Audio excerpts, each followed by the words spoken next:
We will show you how to reclaim, reconnect, and refocus your life by bringing you the top real estate professionals in the industry. We'll pull back the curtain so you can implement these tools and tactics to build generational wealth. Your hosts, Garrett Gatton and Seth Simonillo. Well, thank you guys and gals for joining us for episode 45 of the Reinvest podcast, where Seth and I get to show you how to maximize your life through the power of real estate investing. Taxes. At the time of this recording, everybody's kind of going through their tax season right now. So everybody's a little on edge. People are scrambling to get their stuff done. I was a mess. Actually, we use the same tax guy. Shout out to Austin Shearer out there. And you sat down with him first, and you guys were taking bets about how long it was going to take for me to get my stuff in. Yeah. He was like, I'm sure Garrett hasn't even started yet. So I was like, yeah, probably not. Joke's on you guys. I got my stuff in 5 days later just to stick it to you. So, but no, so on the topic of taxes, though, we've got an awesome guest here today with us, Brett Swarts. Brett, how you doing, man? Garrett and Seth, I'm better than I deserve. Grateful to be here. So you've got such an interesting kind of like emphasis in the real estate investing industry. You oftentimes probably get some shade for being a tax guy until they realize how much money you can save them. And then you've also got a tall order because you have to make taxes engaging for people and not put them to sleep. Yeah, it's a great way to put it, and I didn't start out as a tax guy. That's why I like to say for the entrepreneur real estate person, perhaps I'm a great person to be able to relate with you, because I didn't study to be a CPA nor a tax attorney. I have had the privilege to study under, I think, one of the, like an Elon Musk of tax and CPAs. He's a genius for about 10,000 hours. And so with that, we have some neat ways to help people that otherwise they wouldn't know, or maybe even their CPAs or tax people wouldn't know.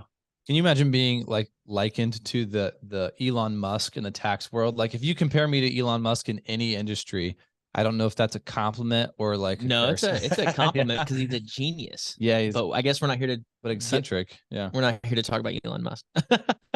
So no, anyway, it's great to have you on today. So why don't you just go ahead and start out? What is your company? What do you do? What area of taxes do you kind of focus on for people, and just give us kind of a high level overview?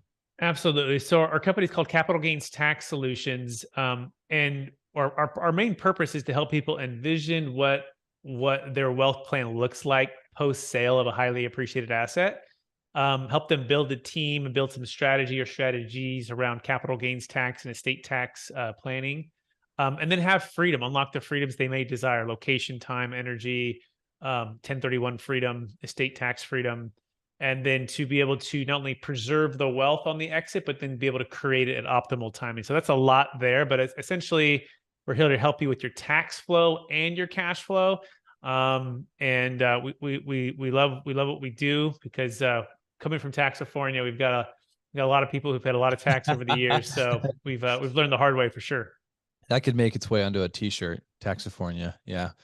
So with that, such a niched kind of approach to tax consultation and really crafting a plan for people to execute some of these milestones in a way that you really kind of have one shot at. It's a very crucial intersections of people's business and success.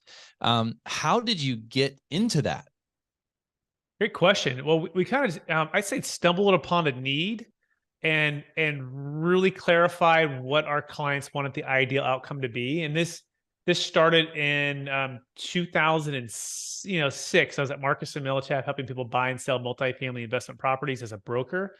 And we would help people do 1031 exchanges, and things were going well for a while. Then all of a sudden, everything came to a crashing halt, essentially end of 07, 08. And then I saw clients, friends, and family lose half or everything in the next 3 years. And a lot of it in multifamily investment real estate or commercial assets. And so we discovered that the need was an alternative to a 1031 exchange that didn't force people to be over leveraged, under diversified, and not a lot of liquidity, buying deals that didn't make a lot of sense for them, letting the tax tail wag the investment dog, and or selling a business, a primary home, crypto, or other assets that now today, right, you're with crypto, but where it was at least from a year ago, and not having a 1031 option, right? And so we discovered that need. We clarified that the ideal outcome for our clients was to buy when it made sense for them, to pay off debt when they wanted to unlock location, time, and energy freedom, to diversify out of a business into investment real estate, diversify out of stock into investment real estate, a primary home. And as we understood that the pain didn't have to be what it was, that they could sell high, buy low. We essentially said we've got to fill this role because most people don't understand how to do this, right? And we thought we were the Navy SEALs of investment real estate. We thought 1031 exchanges was the end all be all. Swap until you drop, get the stepped up basis, all of those things we've been taught. And by the way, we still love the 1031. We still help people do that. It's just not the primary mode of vehicle right now when you want flexibility, diversification, and some liquidity. And so fast forward after, this is like 2009, in the middle of it, I learned about this thing called a deferred sales trust. And we said, this sounds too good to be true. And I'm at Marcus & Millichap at the time. A lot of our agents were sitting in that office going, wow, well, if that's real, that's pretty cool. But guess what? The market's crashed right now. Not a lot of people have a lot of gains. It's just the opposite. And so I don't know if you've ever heard like the prophet's not accepted in his hometown. That became my story for years. I would cold call people and be like, guys, I think I've got the solution for you. And they're like, aren't you just a broker? Aren't you just a multifamily guy? Are you a CPA? Like, call me maybe in a couple of years when things are back up. But slowly, as I began to learn more and more about the deferred sales, what it could do, that opened up possibilities to explore with CPAs, with tax attorneys, with ultra high net worth individuals, billionaires, millionaires, mostly multifamily people. And then and then it became more and more popular. I started to close more and more deals. Fast forward, we launched the company and we just went all in and said, you know what, we could take this and we could scale it across the country. It could really help a lot of people. And here we are today. And we're talking. So I have to smile and I chuckle because anytime somebody comes out and says that they've kind of cracked the code for a new tax strategy, everybody has like a negative example of what that means. And typically the person that did the new things in jail. So like that, what a hurdle to have to overcome, especially at a time in the market where people were not thinking like deferment of taxes. They were just trying to like lick their wounds, cut their losses. So how did you kind of champion a message that people were skeptical to and simultaneously not interested in? Great question. It really starts with the phrase, if I could help you achieve what you're really trying to achieve, your ideal outcome, Garrett, with a proven tax deferral strategy where you can sleep at night knowing that you're not going to jail, not having to overpay for the 1031 exchange, being out of a property, being out of debt, being diversified, selling multiple assets and now being maybe a little more passive. If I could, would that be of value to you? Right? And that was the basic statement that I would say to people. And they'd say, that sounds way too good to be true, Brett. What are you talking about? And I would say, but if I could, would that be of value to you? Yeah, that'd be tremendous value to me. Okay, great. Well, let me introduce you to somebody who's figured this thing out. And by the way, this tax attorney, he figured it out 27 years ago now. Thousands and thousands and thousands of closes, billions and billions of assets sold, over 24 no change, no finding IRS audit. So although it was new to me in 2009, it wasn't new in the sense of like, oh, I created it and let's go try it out with this tax attorney who may or may not know what he's doing. No, he'd already proven it, right? He already blazed the trail. But we were so locked in at Marcus & Millichap, and most people are still locked in. They're locked into just the 1031. They're locked into just the traditional ways of doing things, right? Because there's 5,000 QI companies banging the drum of a 1031 exchange, and that's all they know. And you can't blame their CPAs and tax people and real estate professionals because that's all they know. And guess what? On this side, they keep it proprietary. They keep it protected. We always do. Two reasons. One, we don't want competition, but two, we don't want people to mess it up and then for the IRS to shut it all down, right? So, So it wasn't like my novel idea. I was just curious enough to learn about it and say, if this is real, this could change the industry forever. And so I'm not sure if that quite answers the question, Garrett, but that's sort of how we do it. Go ahead, Seth. When you came on board with this guy and now it's capital gains tax solutions and you started going hard after that, did you hang up your broker's license? No, I have not, because there's synergy there, right? So I still will broker deals, and we have a team that we're growing across the country. And in fact, part of our mission is to not only lead and inspire the building of wealth through transformational capital gains tax and estate tax solutions, but it's also through the coaching and training of the best professionals across the country, the top 10,000 multifamily brokers, commercial real estate syndicators, luxury real estate agents, business and M&A attorneys, anyone who's helping anyone exit highly appreciated assets, because there's $84 trillion that's going to pass, guys, from our parents to us in the next 20 years. And this is Whoa. known as the largest wealth transfer in the history of the planet. So if you think about that for a second, there's 10,000 baby boomers turning 65 every day, and there's 77 million baby boomers in the US alone. And there's an estimated 84 trillion that's going to transfer. This is the largest wealth transfer in the history of the planet. We would be poor stewards of our gifts and talents that we've been given with even cash flow and what we know about investment real estate if we didn't engage with the largest expense, which is this tax. Because if we don't, guess what happens? The government, or people either won't sell, or if they do sell and they don't have a great tax deferral strategy, it's going to go to a government that probably everyone who's listening, no matter what side you vote for, would say they're probably going to waste it away pretty quick, right? So we believe if we can keep the wealth in the hands of those who created it and to giving the causes they believe in most, they can make an impact for communities. And so it became a calling at a certain point. It wasn't just solve a client, help them defer some tax, save some money. It was like, okay, now it's a movement. If people understand this will change everything. And so, yeah, it's constantly kind of, Garrett, to your other question, helping people overcome false beliefs if it's too good to be true. I would have already heard about it, right? Or is it so new that it's not legal? Has it not been tested by the IRS? And once people get through that it's legal, that it works, there's a proven track record, then it's just about, wow, how many cool things can this thing really do? Go ahead, Seth, you have a thought on that? Well, yeah, I mean, not even just with DST, but even with the 1031 exchange, I mean, even in our market, there's a lot of people that have never heard of it. You know what I mean? We kind of bring people in, bring speakers in. We've had a couple 1031 guys on the podcast, and people are hearing it for the first time, even though it's been around forever, and it's even more mainstream than the Deferred Sales Trust. So I think it just takes so long for things to become mainstream and saturate, and really to teach people. I think it just takes a long time. I was listening to a podcast of one of the largest real estate developers who was the guest on this podcast show. And the host was asking him what changes he had seen take place in, his multi-decade experience in real estate investing. And he said that it's been the barrier to entry for commercial real estate investing has been brought down. And I think that's part of what we're seeing is slowly these concepts, these ideas, these tax strategies that were reserved and kind of like behind stage in like the upper room lounge of the club, like being talked about, they're now being democratized and opened up to people who are more mid-level and smaller investors. That's what I see you guys doing. I mean, obviously you still have to, there's got to be a deal size that makes sense to do that. But I'm sure the people that are picking up the phone and calling you are probably not that far away from people we know. Spot on, Garrett. Yeah, I couldn't say it better. And our minimum, just so people are wondering, are 1 million net proceeds, $1 million gain on selling any asset of any kind. It could be stock, crypto, primary home, investment real estate. We can save a failed 1031, a business venture, a partnership, C Corp, S Corp, LLC.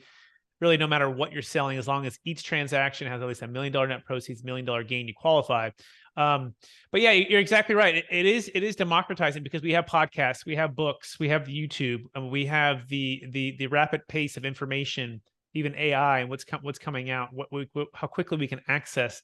But yeah, so it's not just knowing the information; it's also having the confidence and the conviction that the people who are doing the strategies, helping you to execute these. In our role, that's part of what we do. We're a trustee, and we help to kind of like the offensive coordinator, right?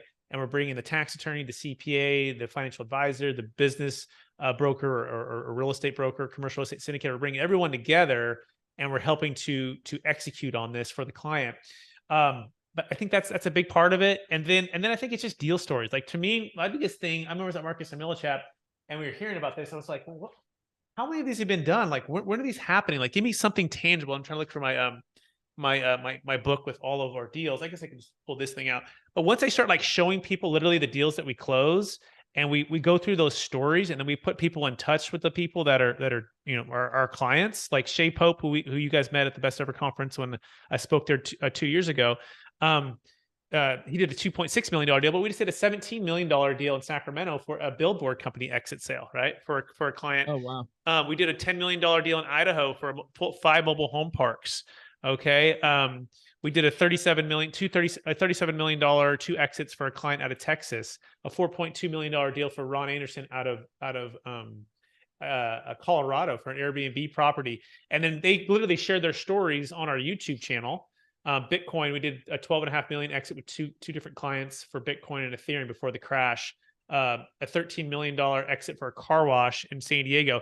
Once you start sharing these, people go, oh, well, if they're doing it and now I can relate, oh, if they got over the things that were all the same questions everyone has, do I give up too much control? Is it too expensive? And is it legal? Does it work? Yeah. Right. Then all of a sudden they go, oh, this is possible for them. What's better than me paying, 30 Yeah. to 50% of my gain in tax? So up to this point, we've talked about the why, kind of how you got to this point. I'm sure a lot of people are still like, okay, you've built it up. Tell us what is a DST? And so, we're full-time commercial agents and investors. We're very familiar with 1031 exchanges. But I agree with you. There's limitations to that. It is a tool on the tool belt, but not the end all be all. So for someone to know that there might be another option that would give them even more flexibility for their situation, I think is huge. So give us the breakdown, maybe the differences between 1031 exchange, Delaware statutory trust, and then deferred sales trust, which is what we're talking about today. Yeah, sounds good. If you guys give me screen share too, I could, for those of you watching on YouTube, I'll share my screen so we can kind of walk through some of this stuff. But let's just start with the traditional 1031 exchange. I think you guys have to give me that access to do that. Traditional 1031 exchange is just the ability to take your proceeds from an investment real estate property and move it into another investment real estate property while deferring the tax. Okay, so let's say you bought a property for $1 million, it's worth $3 million. Okay, you would have paid about 35% of the gain in tax. Instead of paying all that tax, you can roll all of the proceeds into what's called a 1031 exchange qualified intermediary. And then from there, you can buy another property with that amount of money. And therefore, you basically defer 100% of your capital gains tax and depreciation recapture. So it's just a great way to build wealth within investment real estate. It's kind of like an IRA. It's kind of like a 401k. Basically, instead of taking the capital now and being taxed on it, you can roll it into these tax vehicles and defer and grow the wealth. Okay. Enter the Delaware 1031, aka I think I changed it so you can screen share here. Okay, great. And I'll move to the DST here in a minute. Cool. Move to the Delaware 1031. The Delaware is also known as a Delaware Statutory Trust, also known as a DST. Most people that get us confused, they go, oh, DST, they think they know, but that's just a part of the 1031 family. Essentially, for a Delaware, someone like Garrett, Seth, and like 4 other guys can form it's kind of like a big syndication with typically larger properties. It could be 1, 2, 3 properties, but they buy and they close on the assets, and then they sell the shares via a 1031 exchange. So it's 1031 eligible to buy shares into a trust that gives you ownership of a property. So it's cool because it's passive, typically non-recourse debt, larger institutional type of deals. Usually, some of the downsides is you give all control, all diversification, all liquidity, and there's huge fees. It could be 10-15% as high. Wow. And so, by the way, I've done Delawares, and Delawares have their purpose and their place. And it doesn't mean those fees aren't worth the investment. They could be great deals. Just got to be aware of what they are, right? But it only works for investment real estate. So up until this point, we've only talked about those assets and go traditional 1031 or a Delaware 1031. Now, a deferred sales trust is a way to defer tax using an installment sale method known as IRC 453 or seller carryback, where instead of taking, let's say, those $3 million at the close of escrow or sending those $3 million to an exchange accommodator, the $3 million can be, or the asset or the entity or even the equity can be defeased into this trust. It's a single entity trust that only does business. Let's say it was Garrett's deal and does business with Garrett. And Garrett, in exchange, instead of getting the $3 million, he gets a promissory note for $3 million. So he's lent the $3 million to the trust, and therefore he's deferring about 35% of what he would have paid in tax on that $2 million gain. And this is where the cool thing happens. It can be invested into stocks, bonds, mutual funds. It can sit in the bank. It can go into T-bills. It can go into hard money lending. You can do ground up development. In other words, you can diversify. No timing restrictions. Plus, it gets a new depreciation schedule should he partner with the trust. Plus, it works for he might have some crypto that he wanted to sell. He might have, he does his first deal for $1 million. He might have 500,000 of crypto. He could add to it. So now he's got $1 million, or in this scenario, he did $3 million on his first deal.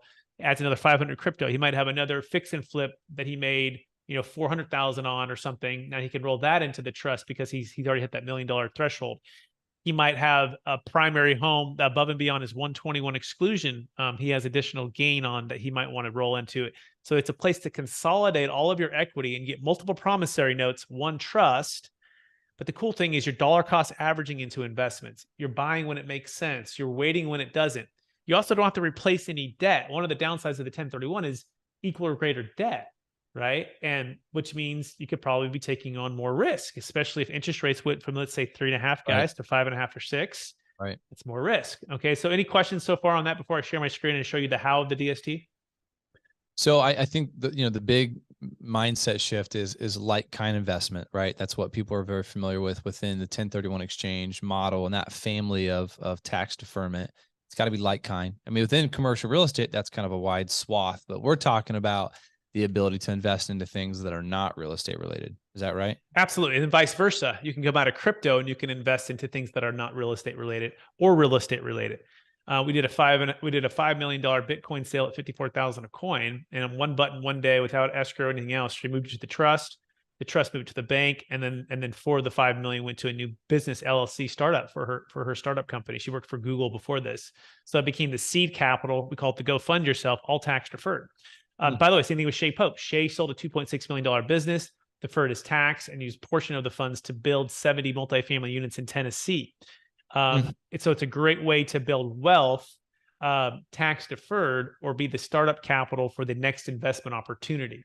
So just to be clear too, and help you're educating us on the process here. So when you say seller carryback, it's not that the seller is holding the note for the buyer. That transaction happened and that was fully capitalized to the seller, but the seller is putting the dispersed funds into a trust, and the buyer has his own financing in place and they're kind of off and the seller's out of the way.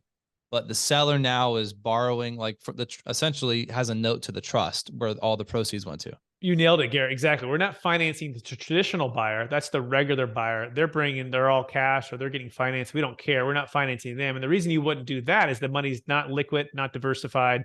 You might have to foreclose on the property and you can't really go make the money work because it's tied up in that deal. What the trust gives you is that liquidity, that diversification, and that buyer is gone, right? So they're really two transactions. The first one is selling it to the trust, and the next one is the trust selling it to the ultimate buyer, the money going into the trust, and the trust giving a promissory note to the original seller. And typically these notes are structured as 10-year notes, interest-only payments, with the balloon payment due in 10, somewhere between 6 and 8%, depending on the risk tolerance of the client. So that is the essence of it. But you can joint venture partner with the trust. And we call this lendership. At first, you're just the lender, but then you can become an owner by partnering with the trust. And that's the beauty of this. You're not just stuck as a passive lender. You can become an active entrepreneur with the money. And that's the part where my brain exploded, because I'm going, wait. You tell me you can sell high, you can buy low, you can diversify, you can do whatever you want, as long as we do it in this order. The answer is yes. I'm like, why doesn't everyone know about this? Why isn't everybody doing this? Like, well, because they haven't met us, and we don't want to give it out without people abusing it. So we've got to stay within the guardrails of everything. What are the guardrails? You got to have a third-party unrelated trustee. That's our role. Which is effectively like a QI, but good way to think about it. Yep. And so that's the biggest thing. People go, oh, who's the third-party, trustee? I'm like, well, that's me. We didn't know each other. That's part of why it actually works, but get to know me and all those things. But guess what? Have you ever done a 1031 before? They're like, yeah. I'm like, same thing. You didn't own the 1031 company. It was third-party, unrelated to you. They're like, oh yeah, you're right, huh? Yeah, exactly. So that's part of the education process, which people go, oh, and we work with qualified intermediaries as well. Oh, okay. We work with third-party banks, third-party financial advisors. All of it's there. Funds are typically held like Charles Schwab or TD Ameritrade, some of the largest in the world. So you have protections there, or some local banks. But once you partner with the trust, you can be the managing member, like Garrett or Seth, of that LLC, where the trust is the silent joint venture partner, and you're opening up the bank accounts and you're running the deals. And that's fantastic, right? Because that's, as an entrepreneur, that's what you want to do. We're just going to help you do it at optimal timing. We're going to help you do it in a very tax efficient way. Oh, by the way, we're going to give you a new depreciation schedule if you're buying multifamily, which is a powerful way to build wealth as well. Wow. So what are the stipulations in terms of taking income out of that to live off of? I mean, it's not an IRA or anything really like that, but are there stipulations then if you kind of trust as a silent partner, you're the active partner? How do you make disbursements if you were to JV on a replacement property or investment? Yeah. So first thing is the trust does need to pay you, right? You can't just say no money forever, right? In fact, we typically like to see payments starting sometime in the first 2 years, but it doesn't have to be the full interest payment. Just to keep it simple, let's say there was $1 million in there, and at 8% it's $80,000. Garrett, for the first 2 years, you might say, Brett, I don't need or want any of the 80 to start. Can I defer that 80,000 each year for the next 2 years. And in year 3, start some distribution of $40,000 of payment, right? Or 60 or 80 or 100, whatever, right? It's your money. We just have to schedule it and have it there on the promissory note. But we don't want to make it where you're just, deferring it for 10 years, no income, right? So the first 2 years is generally when we like to see some payment coming out.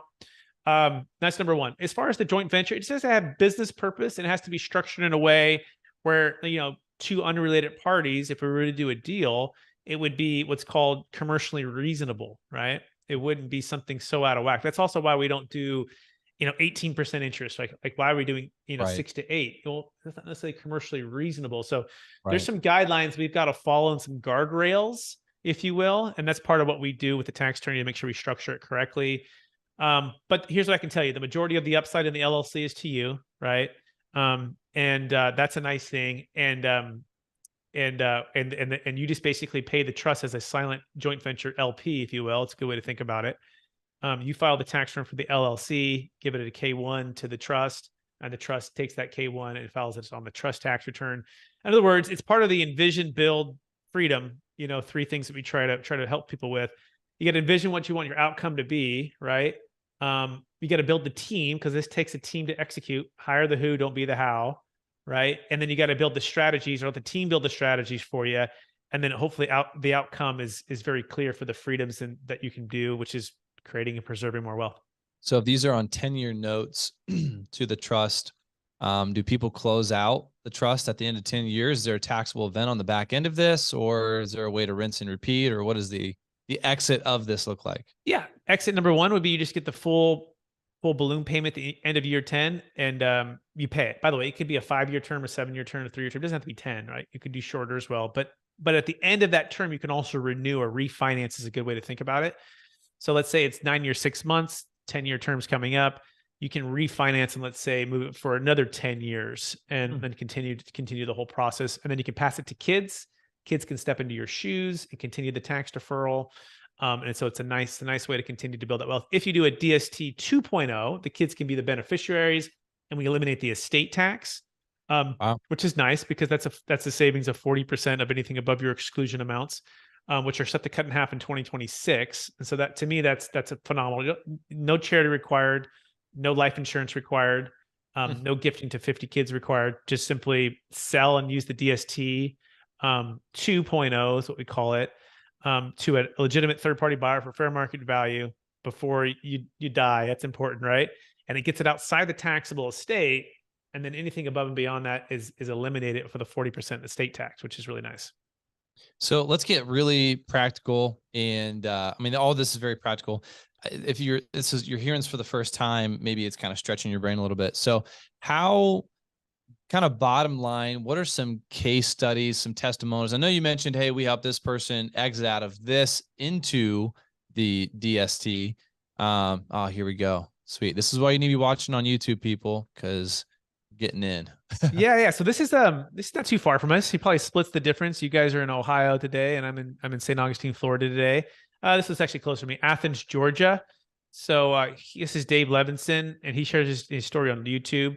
But essentially, Dave was selling a $7.6 million property. He did multiple 1031s into. He had about $4.6 million of debt. And Dave is baby boomer, and he's like, you know what? I'm tired of the toilet trash liability. I've made enough wealth. I'm ready to retire, ready to travel, spend time with the grandkids. And he's done hundreds of transactions. And for the first time in his 30 plus years in real estate investing, he decided to use the Deferred Sales Trust. And his words are, the Deferred Sales Trust was made for times like this. And what does that mean? Being out of debt, having liquidity, having diversification, being able to invest passively with the trust into multifamily syndications across the country, right? Not having to put all your eggs into one deal. So that's Dave Levinson's story. You can listen to his SDR. This is Skeptical Steve, and he doesn't mind me saying that because he's a friend of mine. It's like doubting Thomas. And that's just who he is. And actually, it's a compliment because he takes action, but he's not going to take any fluff. He's going to be very, very detailed about what's actually happening. And so Steve grew up in a real estate family. 1031 was talked at the dinner table in Napa, California. His parents and family built up about 30 million of multifamily investments. And Steve was able to save his failed 1031 exchange. A partner backed out last minute. I actually represented him and helped him sell the property. We were in the middle of the 1031. Partner backs out. We save Steve's failed 1031. And so Steve shares this entire story. This is Ron Anderson in Denver, Colorado. Oh, that was Sacramento, California, by the way, for Steve. And then this is Ron Anderson, a $4.2 million deal in Colorado. He and his wife were like, we're making all this money. It's Airbnb is crushing it, but it's taking up all of our time. Like it's tremendous cash flow, but they sold their asset for about $4 million. They had a debt over basis issue. And this is kind of interesting for the listeners. Sometimes we do two strategies. We did a partial Delaware 1031 zero coupon deal to replace his debt over basis. And the other one we did was the rest of the Deferred Sales Trust.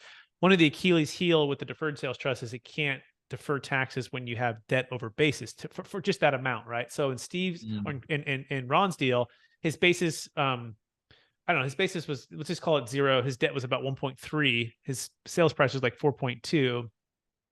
So he had about a million three of debt over basis. And so we had to replace that with a Delaware zero coupon, which is a partial 1031. So it's Deferred Sales Trust is not a one size fits all. This is part of our company. It's called Capital Gains Tax Solutions, plural, because it gives people the ability to use a couple different ones. Oh, this is D. Shay Pope. Check that out. Look at how good he looks. D. Shay Pope. The GOAT. The GOAT. Guys, I think he was on episode 24, 25 of our podcast. So go back and listen to that to hear what he is doing. Yeah. And so Shay will come to conferences with me. And so I call him a believer, right? And it's really cool. He's a believer in the DST and what we're doing for people. There's another $17 million deal in Sacramento, a billboard sale. Joe Walters is the financial advisor who brought the deal. It's a billboard. His name is Jeff Joaquin. He did it. Stormy Atkins, her and her husband in Arizona, did it for Airbnb sale. This is Dharma, $37 million, 2 exits in Texas. This is David Sloan. He's an attorney. We've done 5 exits for him now, over 120 million worth of exits. He's a multifamily syndicator, works for GP Interest. And so the list goes on and on and on.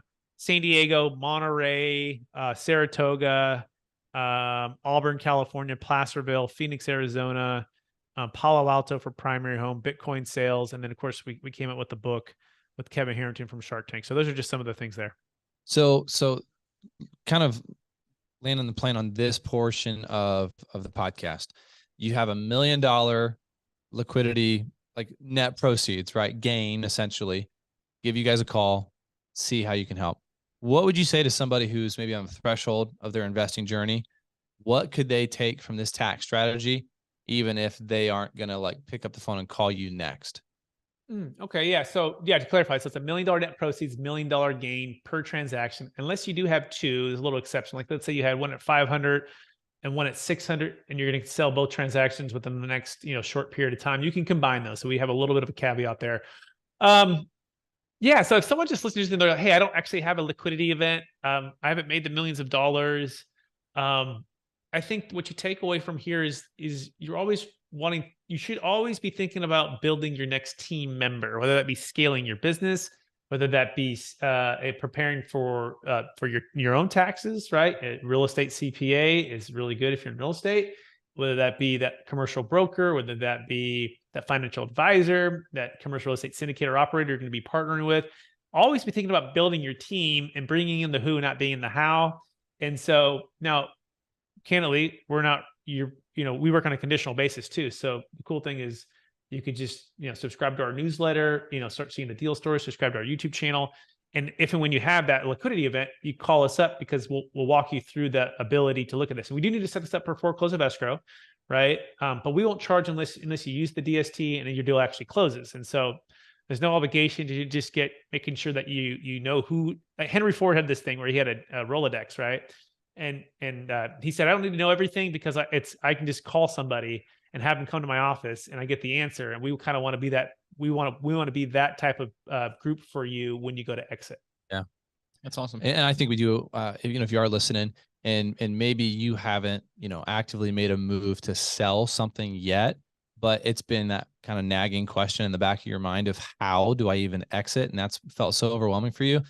This would be a good place to be, right? If you have a lot of assets and you're trying to figure out the next step, give you guys a call and see what you can do for them. Very good. Yeah. We're going to jump into our next show segment, the Smaller Pockets. So, Brett, go ahead and tell us about maybe your worst deal. Maybe if it was a deal you were, maybe it was your investment, or maybe it was an investment you were helping someone with. Worst real estate transaction. What went wrong, and then what did you learn from it? Okay, so I'm gonna give you two. So one, I was brokering on, and so for all the brokers out there, I met with a potential client, working with a potential client, building a ton of rapport. Literally, he's like ready to list the property. The last minute, he's like, "Hey, I've got this residential agent. I know you're a multifamily specialist, but I've got a good relationship with him. I'd like you guys to partner up on this deal. Oh, Would you be open to doing that?" And I thought it was more like an ask versus tell. like like a tell. Yeah. And so I didn't quite read that correctly, and instead of being open-minded to it and talking about it, fast forward 2 weeks later, he listed the property with that agent and with another broker who was my competition. Not only Oh, did they go on to represent both sides, and this is like a $4.5 million listing, amazing property, sweet location, but they ended up double ending it again like 5 years later with the same client. And the client that was on the buy side was a client of mine. Like he was my first call I was gonna make. So like it was brutal. It was brutal. And so I let my ego get in the way, or my pride get in the way, or or just not listening well enough, thinking that this wow. guy was going to choose me over the residential agent, right? And technically he chose my competition because he knew he wanted the multifamily person, but I was not needed, I guess. All right, so that really hurts. So that's number one. Number two would be we just invested into this deal, this downtown office building, right? Before COVID. And across the street from the Oh, Capitol, wow. tons of street traffic right on the rail, downtown Sacramento that was booming. Like everything was just going amazing. And now, obviously, it feels like a ghost town. It's getting back to more normalcy. But the deal's in bankruptcy right now, so we're going to lose all of our investment. My clients are going to lose their investment.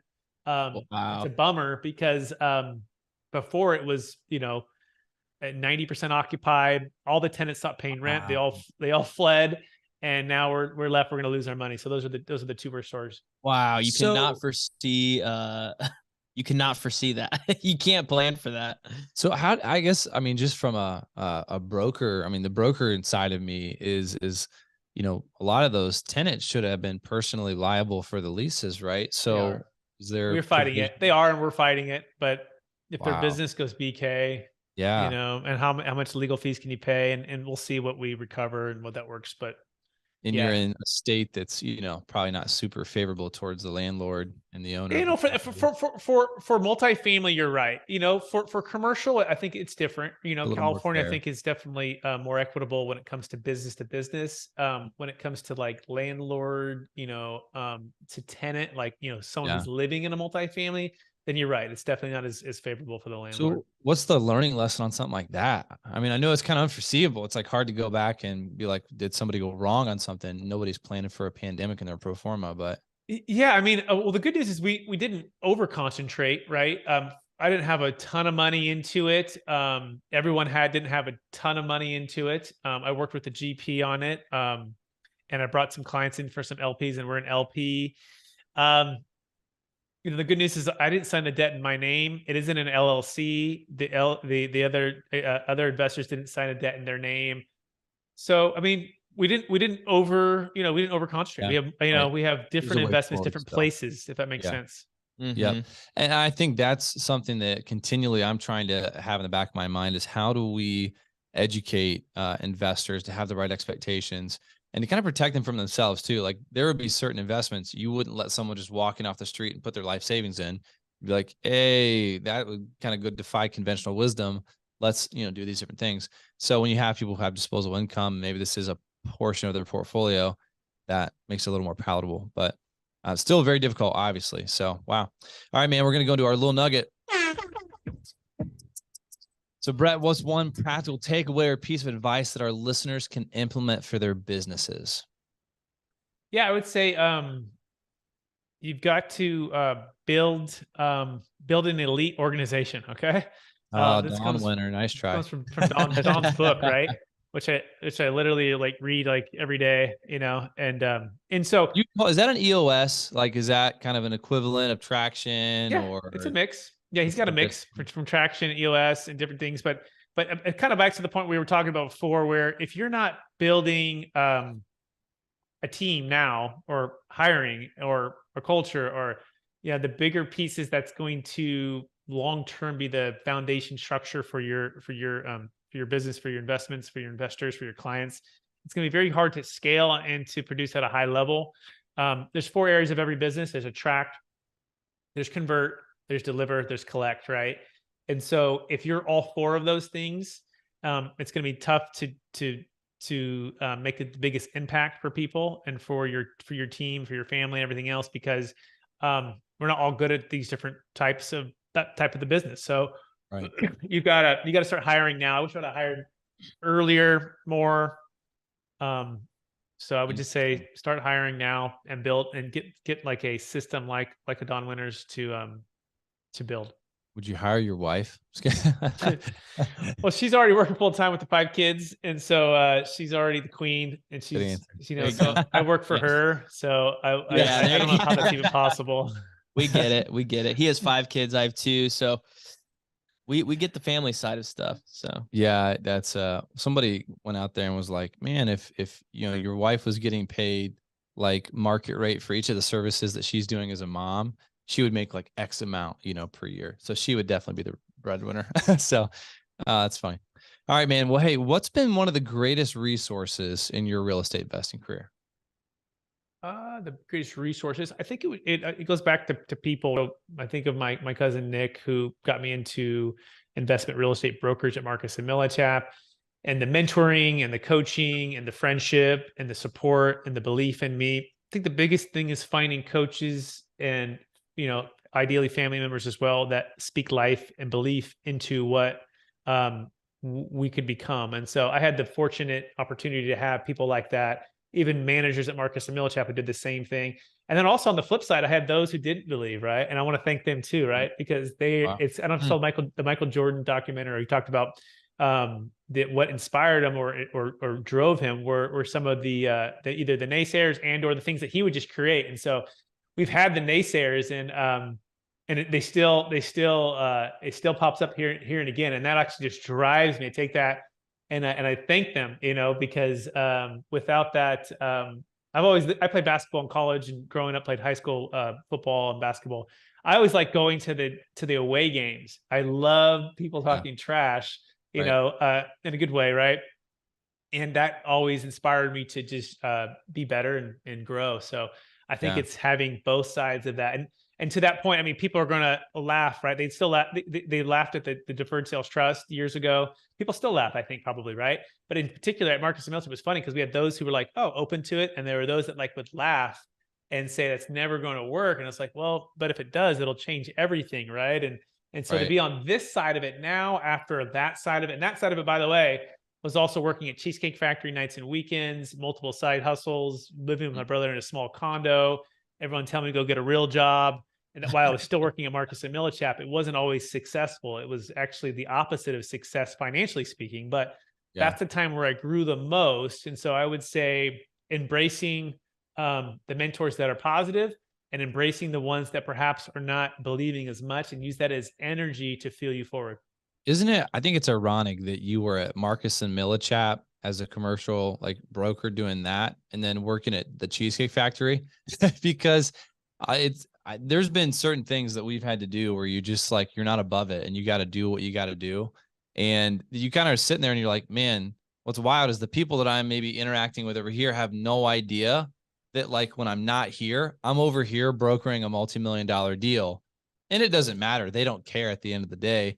But it's a beautiful irony where you're gonna do it. You have that grit to get through. I think it's easy to generalize people's success and really like lose sight of those moments that you're talking about where you're, staying on your brother's condo's couch, doing a double shift. That's a great reason to get the book, right? I literally shared those deep, dark things that at the time I was like embarrassed, right? Like scared, like people figured this out. And it's probably true. The guy I was trying to list the property in the other room. if he saw me, he's not going to let me list his $3 million asset. So I said, hey, Yeah. go serve that table. I actually did that. That actually happened. So, I mean, it is true, but you look back on it now, and those are the things that help to, I think, hopefully inspire some people, right. To not give up. But you're exactly right. You've got to be willing to persevere through it. Now I have a spouse, my wife, who is willing to persevere too. Right. So I had a lot of support. So it's not without that. But yeah, I appreciate you sharing that, Garrett. Yeah. Awesome, man. Well, and lastly, a good segue for your podcast, for your book, for your company. How can people follow your guys' success? Yep. CapitalGainsTaxSolutions.com is the website. You can also look up Capital Gains Tax Solutions on iTunes, Spotify, on YouTube. We have a ton of content. We have we have a playlist there that I think is pretty amazing. You can get the difference between a 1031 and a deferred sales trust, a Delaware 1031 and the deferred sales trust, and so much more, client deal stories. And then the book is coming out on Amazon on the 20th of April, just in time for tax season, baby. Yeah, so like 9 days as we're recording today on the 11th of April. Nice. So building a capital gains tax exit plan, you can go there. By the way, a little secret for everyone who's listening, who listened to the very end. For you, I want to give you a gift, okay? For 24 hours, only on April 20th, okay? 24 hours, you can download the free version of the book, okay? And with this book, by the way, is 300 plus pages. We have Kevin Harrington from Shark Tank in the book. We have the Don Winter in the book. We have the Joe Fairless in the book. You guys might have heard of that guy from Ohio. We have some amazing people. We have Tony Robbins, CPA, in the book, Tyler McBroom. So it's amazing people. So check it out. I got a couple chapters too, but 24 hours. And if you want to buy the copy of the hardback to support a guy who worked at Cheesecake for a while while trying to keep the family alive, sure, I'll leave that to you. But for that 24 hours, download the free ebook. Awesome. We'll have all that stuff in the show notes, man. Brett, it's been great to get excited with somebody else in the industry, but doing something that is coming into maybe the mainstream and more into the light where a lot of people can utilize this. So we'll be shouting this from the rooftops, man. I appreciate it, brothers. I appreciate both you guys.